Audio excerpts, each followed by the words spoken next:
but you look good on this side. Okay, so Beverly, how do you feel about the current political state of the world? Well, personally, I think the current state of the world is in shambles, and I think we need help, and we need to change our approach to how we deal with other countries. That we look really bad to people in other countries. I think they're making fun of us. So why do you think it's important for us to have a certain kind of profile for these other countries to respect us? I think it has a lot to do with world peace. If they don't respect us, we could be in big trouble with especially other countries who are not necessarily our good friends. So how have you seen, can you give me some examples that you might know of or think of off the top of your head of things that have happened currently that have created those shambles or that dysfunction between the other countries? Yes. I think we, in terms of other countries, how we have represented ourselves with Russia and especially with the this is hard for me. That's okay. Yeah. Take your time. So the next question is, what changes do you think need to be done with the current political system? I think we need a lot of changes with the political system, especially in terms of bipartisanship, and I think we need to come together and, everybody's talking about it, but nobody, is really, not very many people in the government seem to be coming together and actually compromising and talking about the real issues, and they're not really listening to each other and really coming together. That's great. Good job. So you're saying that we need to take more action, it sounds like, in our political system, maybe as individuals or the actual congressmen and the senators. Where do you think that needs to, or does it need to be a combination of both? Yes, I think the issues need to be dealt with on every level, local, state, regional, and nationwide. Perfect. That's excellent. And you're doing really, really good. And when you're looking at me and we're having that conversation, that's kind of perfect. And if you look away and you think, just be yourself, okay? Okay. And then, how important is the midterm election to you? I think the midterm elections are very extremely important to me in terms of world peace and the environment and healthcare and the immigrant problem. I think they're all very important, and all those issues are, a lot of measures are on the ballot for those things, and I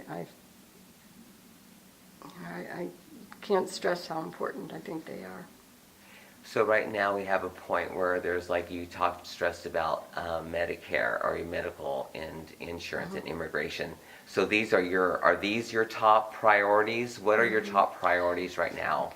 I think my top priorities for the country would be, my number one priority is world peace, and the second priority would be the environment, and the fact that there are some people who they deny climate change, and I just don't understand how that can be, how anybody can deny it, and it's very upsetting to me. Very good. Thank you for being honest about that. So let's say, we've already talked about this, but are there any other issues that are important to you in the midterm election right now? If you want to talk more about the environment or some of the, whatever is important to you. Yes, some of the things that are important to me about the election are the tax issues, like the gas tax, I'm not rich, but I'm still willing to pay a little more in my gas taxes and other taxes if we all insist that those gas tax monies that we pay go for what they're intended to go for. We all want better highways and bridges and safety issues on the road, and environmental issues too are connected to the gas tax. And you know, and we're all, almost everybody agrees that those things need to be taken care of, but there's not enough funding. So, but we need to insist, if we want the gas tax, we need to insist that the powers that be follow through with spending our tax dollars on the highways and other issues, you know, that they're supposed to go for. So being, I think you are a senior, you know, you have a certain type of income coming in, and I'm not sure if you're a senior or not. But, okay, so that's an important issue, but you're okay with paying higher taxes as long as you know that they're going to certain programs like the mental health, they're trying, or the, you know, better infrastructures for our future. Yes. You want to talk a little bit about that? Yeah, ever since the states years ago closed the state hospitals for mental health. That was in the 50s or 60s, I think. Reagan closed the state hospitals. There have been a lot of people out on the streets. And I don't know how many people really connect the two things, but the people out on the streets, a lot of them have mental illness or drug problems, and I don't think they're being addressed properly. I think we need more funding to take care of mentally ill people and people with drug problems, so that we can, you know, not have people out on the street. Perfect. And then, so is that another issue that is important to you, is the homeless problem? Yes. Yeah, it Can is. you tell me a little bit about how you've seen the homeless problem in Baywood Park? Well, I think the homeless problem in Baywood Park is serious. And I think a lot of the people who live here try to take care of them in some ways too. And I've heard that a lot of the homeless people here are sent, they put them on a bus in a big city and give them a bus ticket and send them here. I don't know how true that is, but I've met a few people, homeless people, because I talk to them when I go walking with my dog. And, you know, I think, and they're not from around here, some of them. They're from San Francisco or LA area, you know. In the cities, I don't know how that happens, but I think they have this, it's not part of a program, I don't think. I think it's just something under the I don't know, it's covert, yeah, I guess you'd say. Right. Okay, cool. Let's go on to another subject. Do you think we are better off today than we were 4 years ago? No, I don't. I think we're gone. Sorry. Again, you answered the Oh, question with the, yeah, Oh, okay. I'm No, sorry. that's okay. Okay. No, you're fine. And you're doing a fantastic job, just so you know. I'm loving everything about this. So do you think we are better off today than we were 4 years ago? I don't think that we're better off today than we were 4 years ago.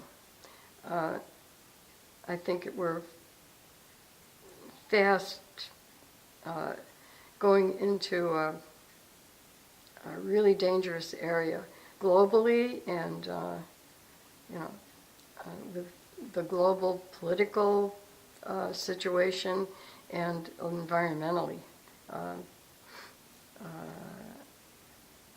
I think we're going environmentally say, we're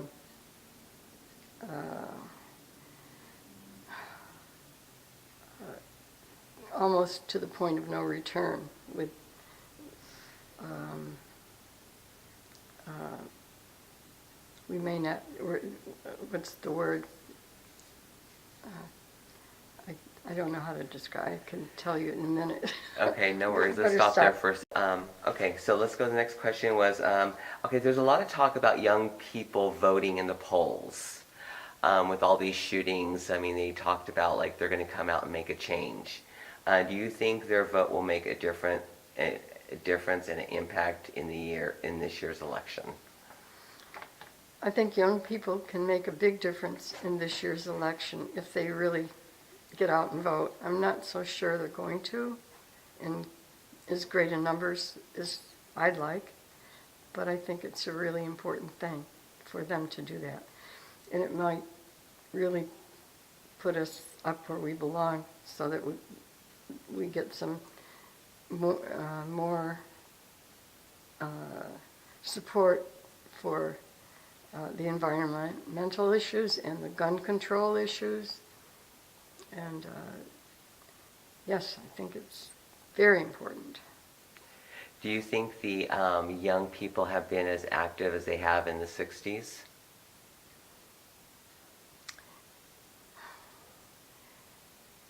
I don't know. Maybe so far they haven't.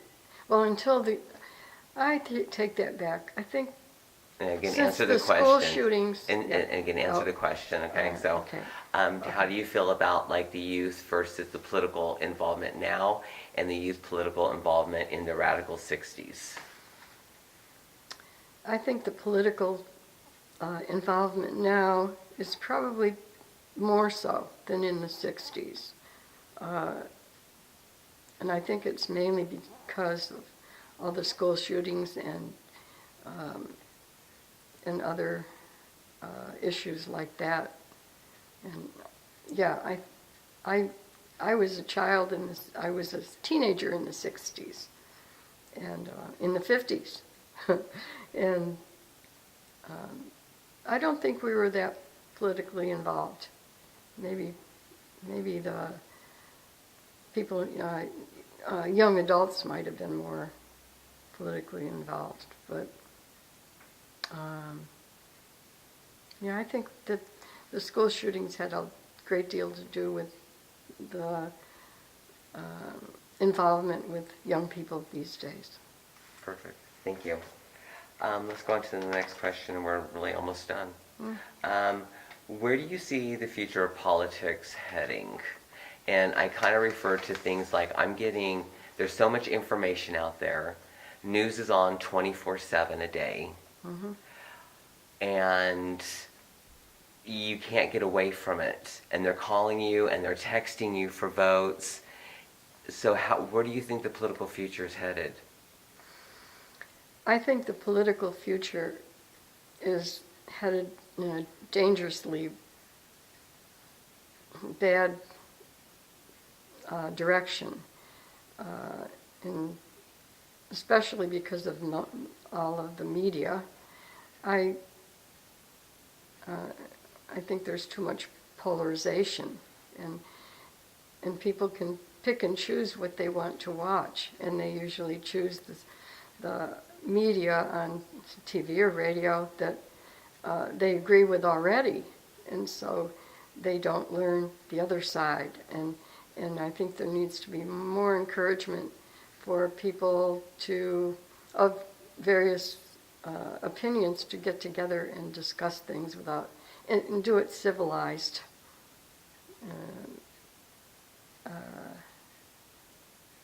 That's what I think. Yeah. Perfect.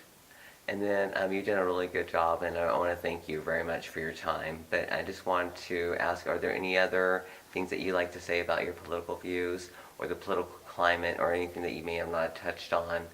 And it could be any of the issues. So I'm not, if there's anything that I know world peace is very important to you. Mm-hmm. It could be about NATO. It could be about anything. Yeah, anything that you want to say about your own, any, other things Gee, I about the can't think of politics? I can't think of anything that, let me think about